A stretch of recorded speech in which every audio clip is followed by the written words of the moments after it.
जलवायु परिवर्तन प्रसंग में साहित्यिक मैंने स्वर उठाइबा राज्यपाल डॉक्टर हरिबाबू कंबमपाटी आह्वान जणाइछन्ति।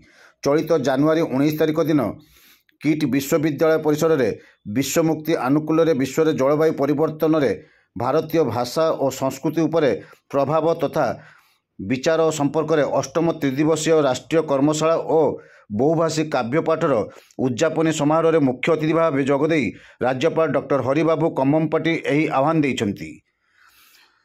उद्बोधन दे राज्यपाल कहिथिले जे जलवायु परिवर्तन केवल एक परिवेशगत चैलेंज नुहे बरं सांस्कृतिक ऐतिह्य समेत जीवनर प्रत्येक दिग उपरे गभीर प्रभाव पकाई थाए।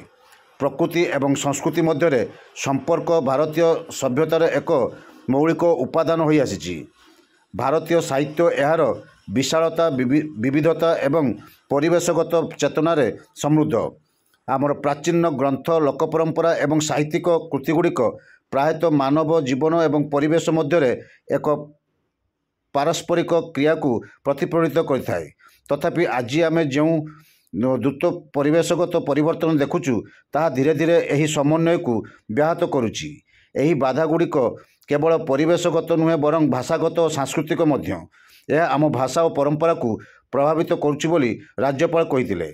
आज परिवेश सचेतनता जागृत करने एवं भविष्य पीढ़ी को प्रेरणा देवाई साहित्यर व्यवहार उपरे राज्यपाल गुरुत्वारोप करथिले एवं प्राणी जगत को सुस्थ और सशक्त रखापी साहित्यिक माने निरंतर कलम चालन कर रखा राज्यपाल डॉक्टर कंबमपाटी आह्वान जणाइथिले।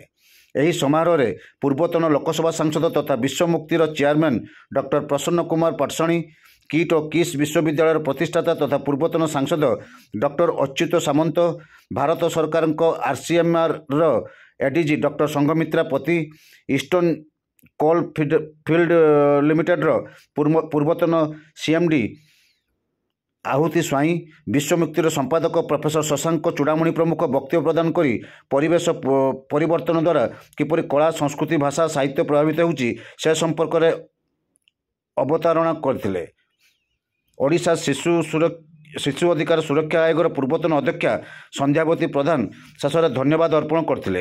एही अवसर में विभिन्न भाषार कृति सारस्वत साधकों को संबर्धित करा सहित विभिन्न भाषार पुस्तक उन्मोचन करा जायतिला एवं विश्वमुक्तिर स्वतंत्र संस्करण उन्मोचित